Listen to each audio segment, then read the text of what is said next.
కందుల దుర్గేష్ గారు సినిమాటోగ్రఫీ శాఖ మధ్యులు. Welcome sir. మీకు విజ్ఞప్తి కూడా ఉందండి, లాస్ట్లో చెప్తాను. మీకు రిక్విజేషన్ అది 100%.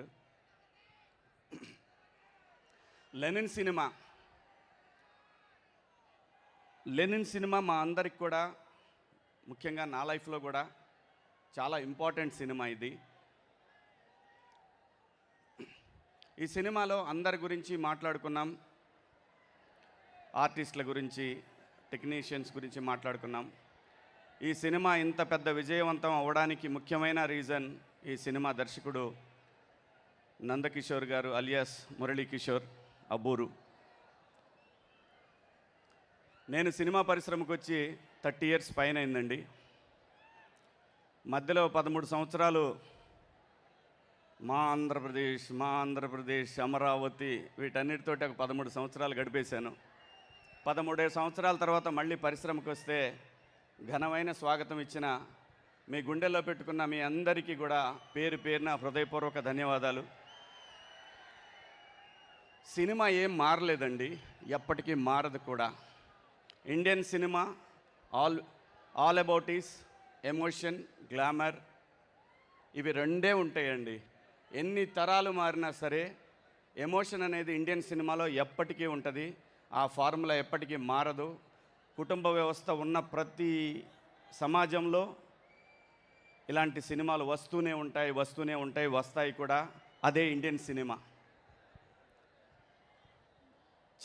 చాలా స్క్రిప్ట్లు విన్నప్పుడు ఏమనిపిస్తుందంటే, వీళ్ళు డైరెక్షన్ డిపార్ట్మెంట్లో పనిచేసి వస్తే చాలా బాగుంటుంది. కొంతమంది మంచి మంచి కథలు తీసుకొని వస్తారు, ఎగ్జిక్యూషన్ దగ్గర ఇబ్బంది పడుతూ ఉంటారు. అలాంటిది పరిశ్రమలో ఒక 15 సంవత్సరాల పాటు అసిస్టెంట్ డైరెక్టర్గా పనిచేసి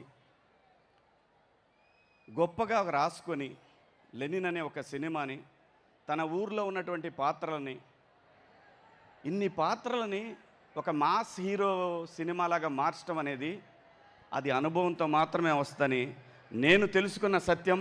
ఈరోజు మీరందరూ ప్రూవ్ చేసిన సత్యం ఈ సినిమా. చాలా సినిమాలకి ఫైట్స్ వర్కౌట్ అవుతాయి అంటారు, లేదంటే పాటలు వర్కౌట్ అవుతాయంటారు.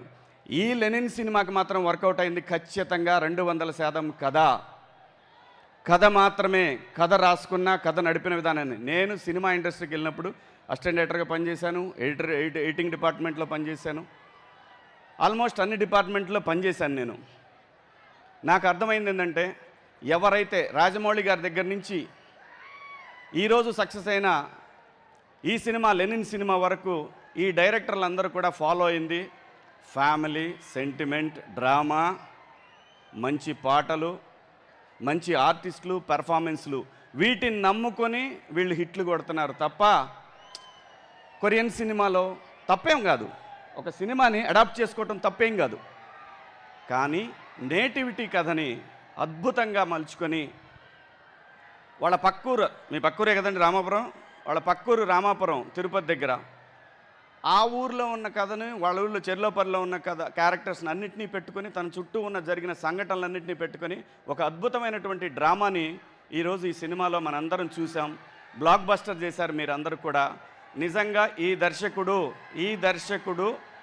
ఈ తరానికి ఒక రాజమౌళి గారిలాగా అవ్వాలని నేను మనస్ఫూర్తిగా కోరుకుంటున్నాను సార్. మీ దగ్గర అది ఉంది, మీకు పేషెన్సీ ఉంది, మీరు కష్టపడ్డారు, మీకు అద్భుతంగా సపోర్ట్ చేశారు. వంశీ గారు కానీ, అఖిల్ బాబు కానీ మీకు అద్భుతంగా సపోర్ట్ చేశారు. మీరు ఎంత చూపించాలో పేషెన్స్ ఈ సినిమాకి అంత చూపించారు కాబట్టే సినిమా ఎప్పుడు పేషెన్సీ టెస్ట్ చేస్తూ ఉంటుందండి. ఆ పేషెన్సీని ఎవరైతే ఎదుర్కోగలుగుతారో వాళ్ళు ఖచ్చితంగా సక్సెస్ కొట్టగలుగుతారు. సో ఇంత మంచి సినిమా తీసి దాంట్లో ఎతిరాజులు అనే ఒక పాత్ర నాకు ఇచ్చినందుకు కూడా మీకు హృదయపూర్వక ధన్యవాదాలు. అలాగే వంశీ గారు ఈ రోజున ఇండస్ట్రీలో సంవత్సరానికి 12 సినిమాలు తీస్తూ ఉన్నారు. ఈ 12 సినిమాలకి, ఈ సంవత్సరం అయితే 12, లేదంటే 10, 8, 12 సినిమాలకి సార్, దుర్గేష్ సార్ మీతో చెప్పాలనుకున్నది ఇదేనండి. 12 సినిమాలు అంటే రోజు సినిమా ఇండస్ట్రీలో ప్రతిరోజు ఈరోజు 40 సినిమాలు జరుగుతూ ఉన్నాయి సార్. 40 సినిమాలకి, ప్రతి సినిమాకి ఆల్మోస్ట్ 4000 మంది టెక్నీషియన్లు కానీ, ఆర్టిస్టులు కానీ వీళ్ళందరూ పనిచేస్తూ ఉంటారు సార్. జూనియర్ ఆర్టిస్టులు ఇంకో 4000 మంది పనిచేస్తారు సార్. టోటల్గా ఒక్కరోజు ఒక ఇండస్ట్రీలో 10,000 మందికి ఇన్స్టెంట్గా జాబ్ దొరుకుతుంది సార్. ఇది గడిచిన 2 సంవత్సరాలుగా నేను ముఖ్యమంత్రి గారిని కోరుతూనే ఉన్నాను, ఉప ముఖ్యమంత్రి గారిని కోరుతూనే ఉన్నాను. ఈ ప్రాంతంలో కూడా సినిమా ఇండస్ట్రీ రావాలి. ఎందుకంటే మారుతున్న రాజకీయ సమీకరణాలు, ప్రాంతీయ వాదాల నేపథ్యంలో ఈ ప్రాంతంలో కూడా కళాకారులకు అవకాశం కావాలి అని అంటే ఖచ్చితంగా ఏదో ఒక చాలా కంపెనీలకు మీరు సైట్లు ఇస్తూ ఉన్నారు. ఒక చిన్నది, ఒక 20 ఎకరాల 30 ఎకరాల జాగా సినిమా పరిశ్రమ, ఇది సినిమా ఫిలిం నగర్, ఇలాంటిది ఏమన్నా ఇస్తే మాత్రం ఈరోజు ఇక్కడ ఇందాక ఈ పిల్లల్ని చూశాను, డాన్స్ చేసిన పిల్లలందరూ కూడా వీళ్ళంతా లోకల్ టాలెంట్ సార్. ఇదంతా లోకల్ టాలెంట్. ఇలాంటి వాళ్ళు చాలామంది ఉన్నారు.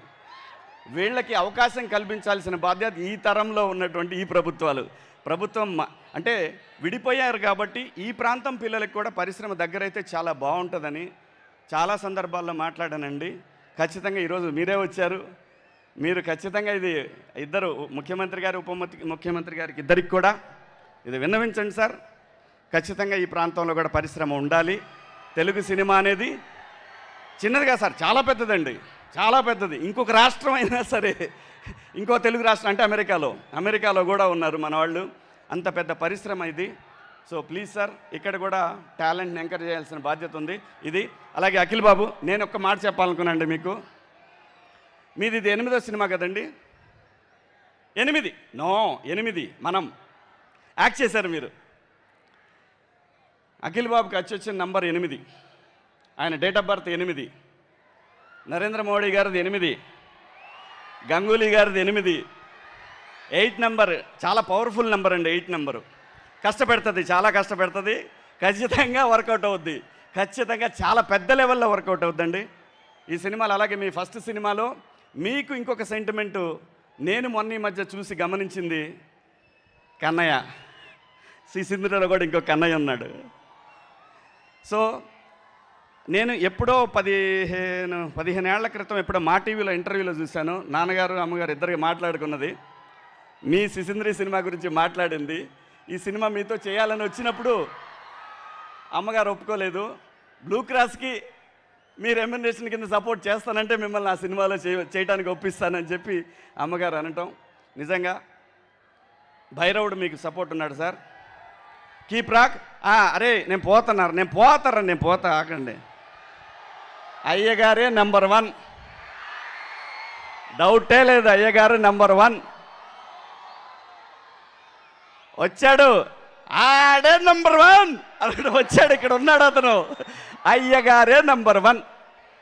Thank you sir, thank you. ఇక్కడికి విచ్చేసిన మీ అందరికి కూడా పేరు పేరున ధన్యవాదాలు. థ్యాంక్ యూ సో మచ్ అమ్మా. Thank you Shivaji garu, thank you so much. Shreya Srinivas గారికి థ్యాంక్ యూ చెప్తున్నారు శివాజీ గారు. థ్యాంక్ యూ అండి, థ్యాంక్ యూ సో మచ్.